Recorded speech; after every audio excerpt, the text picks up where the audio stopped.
Hello, everyone, and welcome to the interview series with Luminaries hosted by the SMRA. My name is Carson Hoffman, and I get the pleasure of conducting today's interview with Dr. Chuck Dumoulin, who has been a longtime member at the SMRA, really heavily involved with the development of MRI. And how this series works is that I'll really field a bunch of questions that have been brought into me from the SMRA community, and hopefully we'll learn a thing or two from Dr. Dumoulin. And I look forward to hearing about some of his excellent work as well as his career.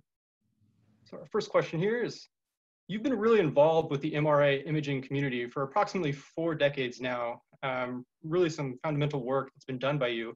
What steered you in the direction of MR angiographic imaging?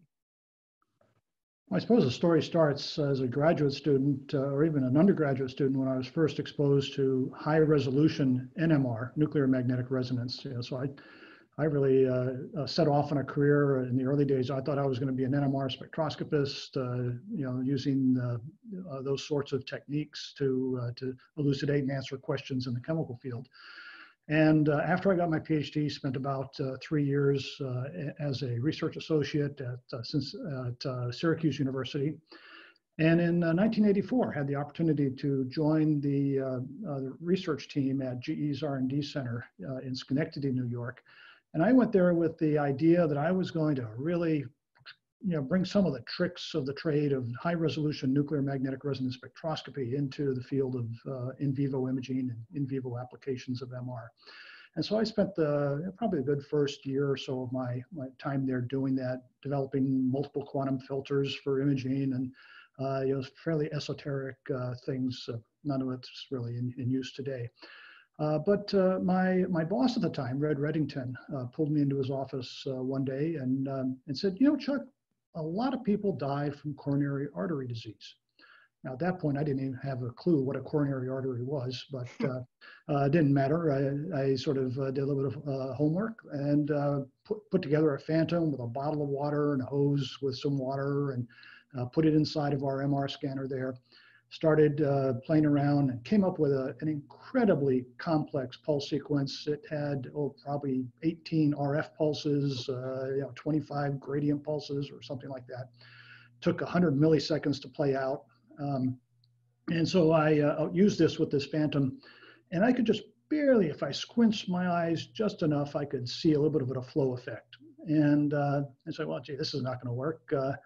And then I started looking at the pulse sequence and saying, well, what could I do to make it simpler?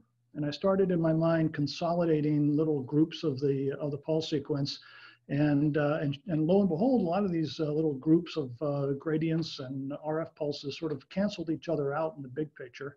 And so just sort of consolidated, simplified, consolidated, simplified.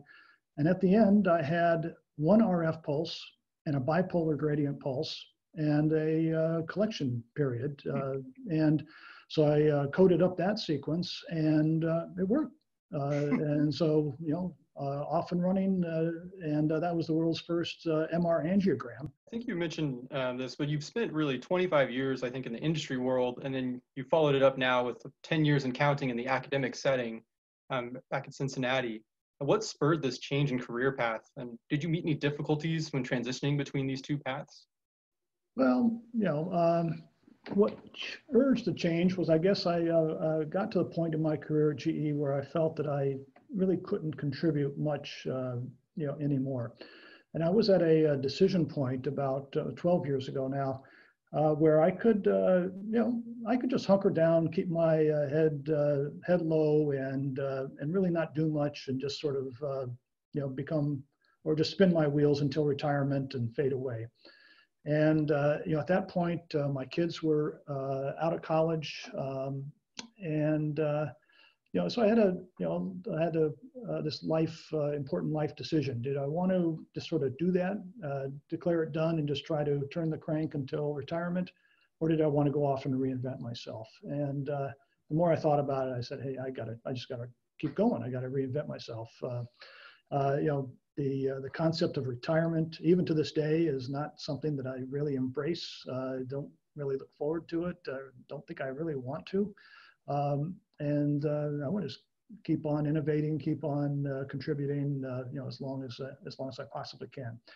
And so fortunately, I had a nice position at GE, had the opportunity to take my time to find the right position, and that allowed me to come here to Cincinnati Children's. And so I've been here 12 years, and it's been a lot of fun. I've enjoyed it. That's great. Yeah, I think the SMRA community is happy that you'll never retire. We'll give you a break now and then, but we'll keep you working. We'll hold you to that. Okay. So many people really, have to go through their careers and select this path, either, academic, industry, clinical related. And you've mentioned that you've got both this academic and industry path. I was curious, if you could give a little insight on kind of the day-to-day of how, what you liked and disliked about those two options. Well, despite the fact that I left industry, there was a lot of positive aspects to working in an industrial setting. Whether you're in industry or academia, probably one of the biggest core activities that any innovator or scientist is involved in is garnering the resources to be able to do the research that they want to do. In industry, and that garnering of resource, by the way, is one of the things that really sets academia and industry apart. When I was in industry, my funding cycle was quite simple. Once a year, I created one PowerPoint presentation that I presented to management about my plans for the coming year, and I got a thumbs up or a thumbs down, and I always got the thumbs up to go off and do what I wanted to do in the coming year. And the resources that were available were spectacular. Now, keep in mind, I was in an industrial R&D setting doing industrial R&D, but to some extent, people in more applied sections in industrial sectors have the same thing. And so in industry, of course, you got the latest equipment. That equipment doesn't have a clinical load, so it's available 24 hours a day for research. The resources are phenomenal. If there's ancillary stuff, the research lab I was in we had professional glass blowers, machinists, electronic fabrication capability. It was just wonderful resources to get the job done. Whereas, of course, in academia, I mean, you're sharing this resource of the scanners with the clinicians, and everything's expensive, and sometimes it takes a little bit longer to get modern hardware and things like that.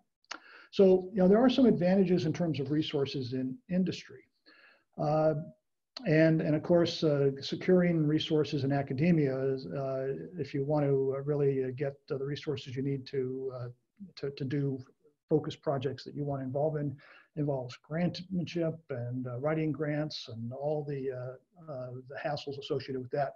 And since I've been in academia, I figure probably a good 40–50% of my time is spent asking for money, versus that one PowerPoint presentation a year when I was in industry.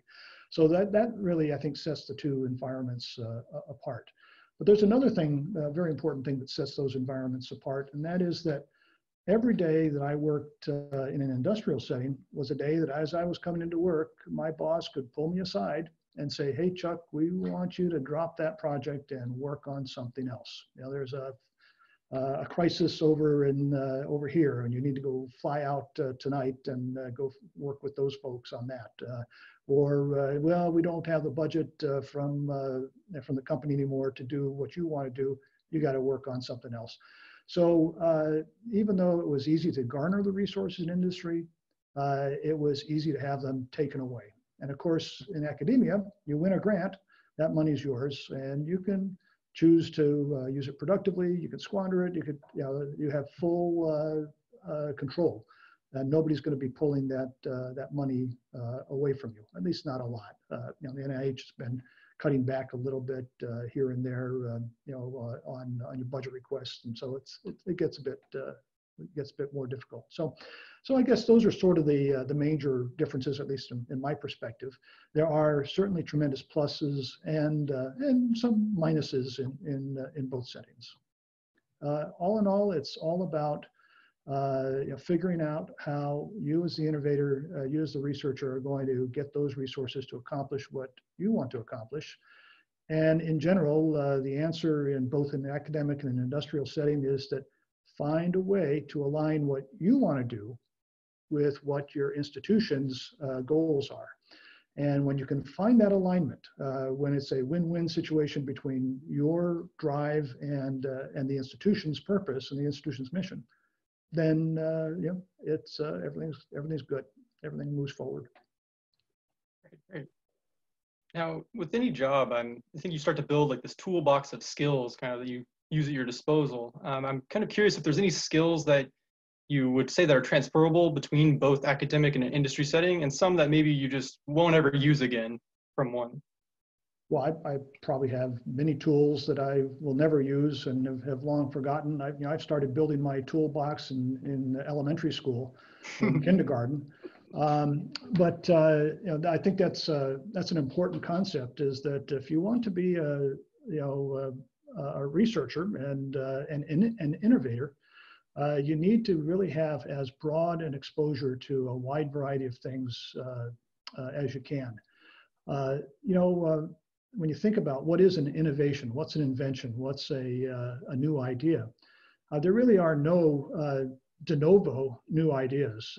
Every idea that's out there, every innovation and invention is really an amalgamation of prior knowledge, just synthesized in a new way.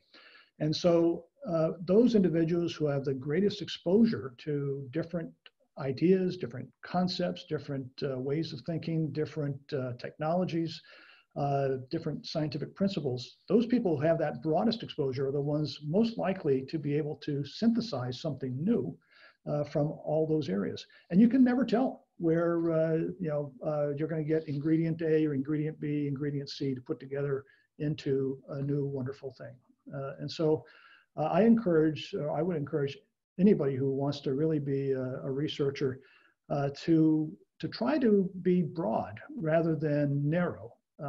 You can focus and be narrow in one area, but if you're being focused and narrow in an area that somebody else has defined and created, and that's all you do, well, you're not going to be making much in the way of innovations. But if you focus in that area, fine, become an expert in that area, but learn a little bit or a moderate amount about a lot of other things, then you might be able to create a new area for yourself. So. Yeah. That's great advice. So moving on that point, this generation of new ideas, I always imagine it as, there's this light bulb that goes off, or there's this aha moment where you just figure it out. Is there any kind of specific formula where you find yourself coming up with these ideas, if it's walking in the forest or, on a jog or something? I don't know that there's a recipe for doing it. I mean, you really can't force invention, creation of new ideas. But what you can do is create an environment where new ideas are more likely to occur. One of those things is the foundation, those building blocks of new inventions. So constantly, always, being on the lookout, reading, learning. I do a lot of reading, but it's really not fiction or anything like that.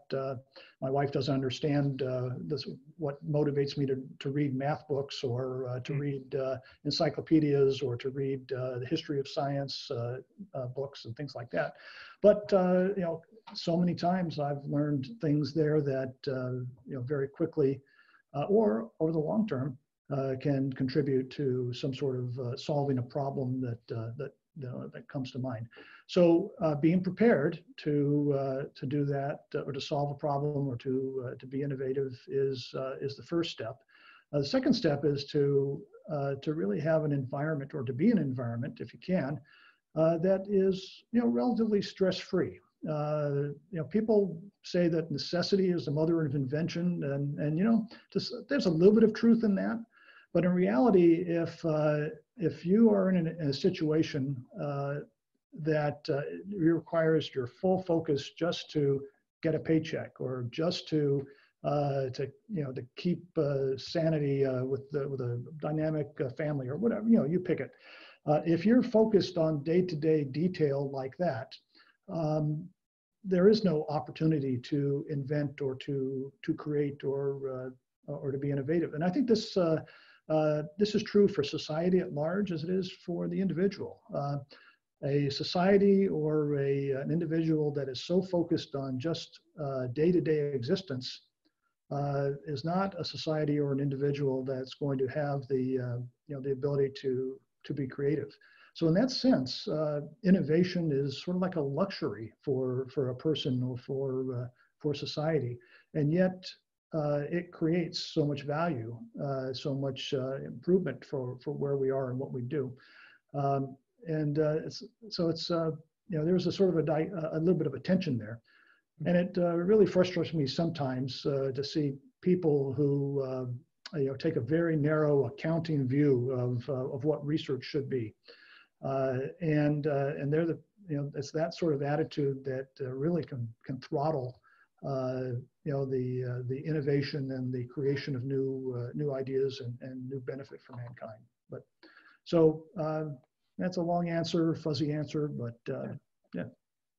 Yeah, but I think there, like you said, there is no. Invent something better soon. Right. Yeah, there is no recipe for it. So. Right.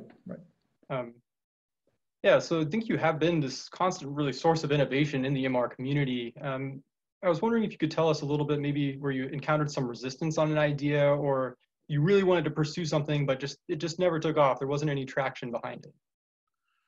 Well, I would say that I've probably had at least some level of resistance on every single idea, new idea that's coming, because that's human nature, and I'm sure I've resisted other people's innovations and new ideas as well. I mean, it's inertia is, is a real thing.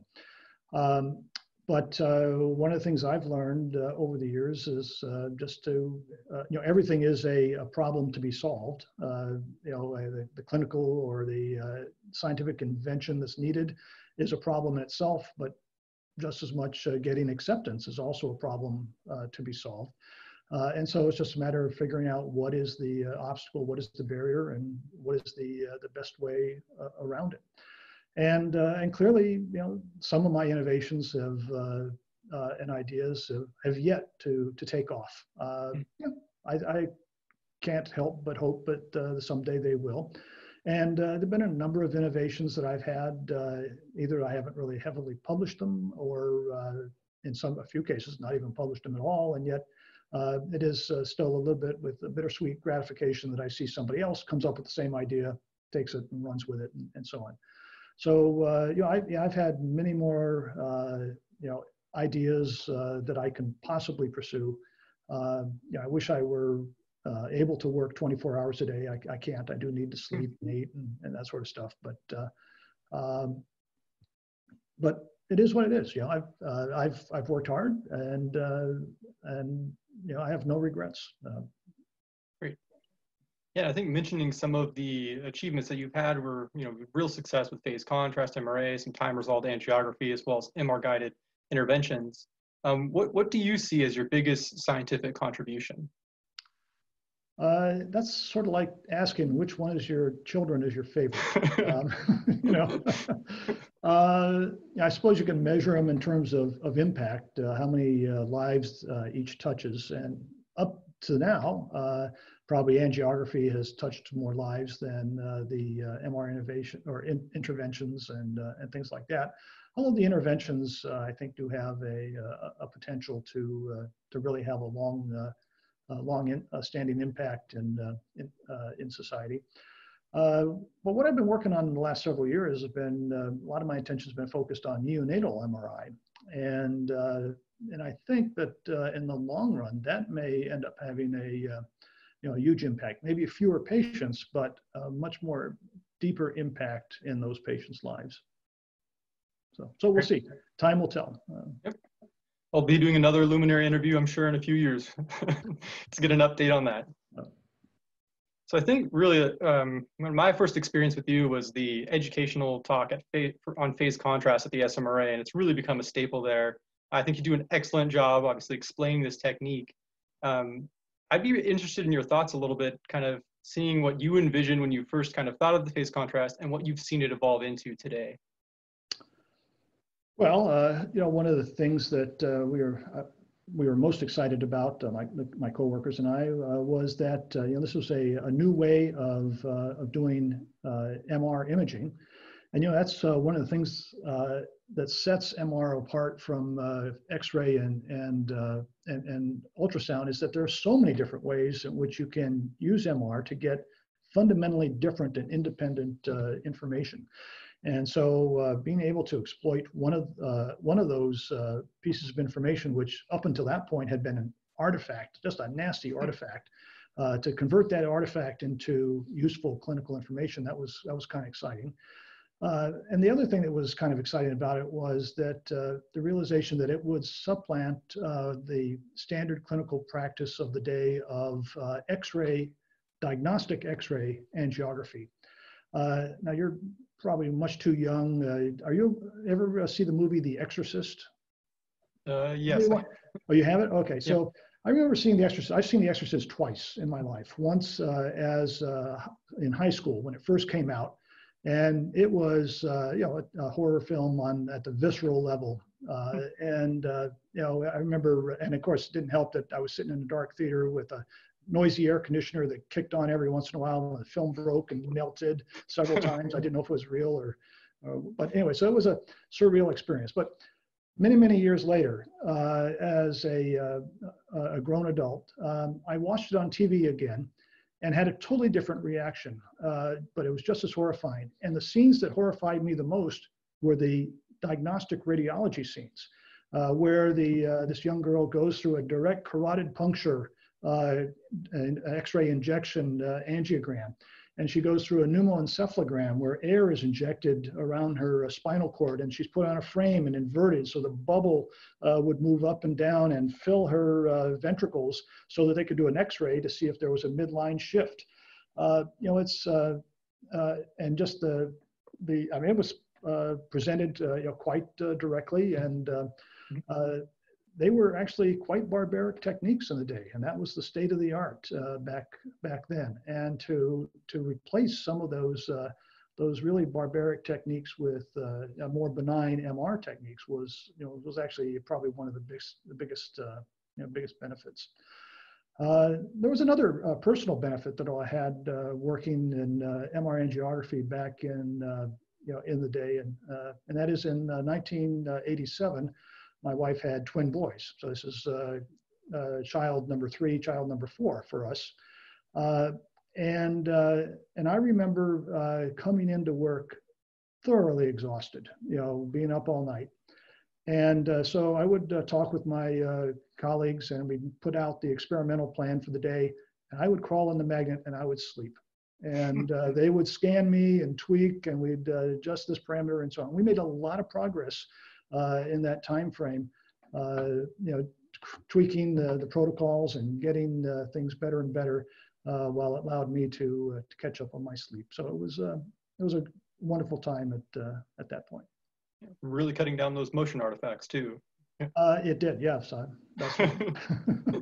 So actually, as one of the other things is that I'm sort of like an MR canary, in that I think I've probably been exposed to MR scanning now well over 3,500 hours. So if there's a biological effect of MR, I think it'd show up in me first. Great. Yeah. Now, throughout your career, you've worked with a variety of different collaborators, both in academic and industry settings. Where have you found kind of the most success where working with collaborators, and what do you find most enjoyable, I would say? Well, I think the most enjoyable and the key part of a successful collaboration is actually that personal connection with your collaborator. And over the years, I've been invited into so many people's houses. I've invited people into my house. We've gone to restaurants together. We've met each other's families and so on, and developed these personal relationships. And then, during the working hours, we roll up our sleeves and work and do great things, and then continue to be in contact over long distances between visits and things like that. Collaborations where each individual brings unique value to the arrangement is great. It's important. It's critical, but having that strong human connection really allows that collaboration to go on at a much deeper level, and also it prepares all the parties involved for the next collaboration that might be on a totally different project. So I think that's probably the most important aspect is having that human connection. Yeah, you can collaborate without it, but it's better with it. Yeah, and I think the SMRA is really known for providing both this excellent educational and academic program, but also having these social events where they do build these lasting connections and collaborations. In fact, at one of these dinners, you taught me a trick that I'll show now, so hopefully everyone else will learn. It's how to know which side your bread and plate is on and which side your drinking cup is on. Wait a minute, I was taught by that by somebody. I think maybe Kevin DeMarco may have taught me that one, but I did not come up with that on my own. You pass down the knowledge. Anyways, at all these events, you can go to these very nice establishments and you grab the wrong plate or you grab the wrong drinking glass and it just causes confusion. So what you do is you make the shapes with your hands and you have a B and a D. And the B is for bread plate, as the D is for your drinking glass. So now all the SMRA, we should have no more confusion. Problem has been solved. Well, not entirely, because I'm a slightly dyslexic, and when I look at that, I have to then ask the question: is this a B or a D? Yeah. So kind of one of the last questions that I have really is: you've been involved with the growth of MR angiography imaging techniques. Is there really kind of a direction or maybe a future that you kind of see that this angiographic imaging technique is going in, specifically related for MR, I would say? Well, every year we go to I go to the SMRA and we meet the same group and so on. And, it hasn't really exploded. We're a nice size. It's a great size. And if it got to be a much bigger meeting, we might lose some of the benefit and charm of that meeting. But the field as itself has not really grown dramatically in the last say 20 years or so. There have been innovations and percolates along nicely. Still makes a valuable clinical contribution to the role of medicine, but it really hasn't exploded like MR has in general, and other fields. And part of it is, I think, due to the complexity of the technology and things like that. So I think we are, as a group, challenged to try to make things more robust, simpler, and to answer questions better. And when you think about what makes a technique successful versus other techniques, it's basically how well does it answer the need, in this case the clinical need. How well does it answer the clinical question? How easy is it to use? And to a lesser extent, how expensive is it? And so on. And we need to, as a group, researchers in the field really need to constantly be looking at that. I think we have an okay future for MR angiography, but we're just sort of one invention away from all of a sudden making a big, huge impact in the field. And that's true 30 years ago, and it's true today. Great. So that sums up my questions I had for you. But at this point, I'd really like to give you an opportunity to give any final words of advice or pose any burning questions you have for the SMRA community. So floor is yours. Well, I hope that you who are a part of and attend the SMRA enjoy it as much as I do. It is a big part of my life, and I am really, really happy to have been part of it. I encourage everybody to try to take full advantage of it.